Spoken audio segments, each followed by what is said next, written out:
Day off ko ngayon kaya oras na para sa konting TLC, Tender Loving and Care. Pagbigyan mo natin ng ating mga service, kailangan na rin mali. Simulan muna natin sa pabulas. Importante ang pre-rinse para lumambot ang mga kapituko na putik bago ito sabunan.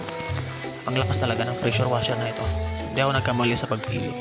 Napakaganda. Try nyo din to bilhin. Baka magustuhan nyo din. Ayan sobrang ganda ng buga. Pwede mo pang sipagan nyo lang paghahanap sa online. Tingnan nyo lang yung mga comment para malaman nyo na legit. Ang kagandaan sa ganitong shampoo na pang motor, talagang kahit hindi mo talaga siya punasan, hindi nagbubuo ang sabon pagkatapos mo mag washing. Kaya try nyo din gumamit na lang ng mga pang washing talaga. Pansin nyo naman yan, noon pag nagamit ako ng mga powder, talagang pagkatapos ng mag washing, yung mga itim na yan parang nagpe-fade yung kulay. Kailangan pa gumamit ng mga pampakintab pagkatapos mag washing. Pero yung mga ganitong sabon, makahanap nyo naman yan sa online. Ito ang pinaka the best part, ang pagsasabon. Napakaganda pag nababalot ng sabon ng buong motor. Parang nagpapais pa lang.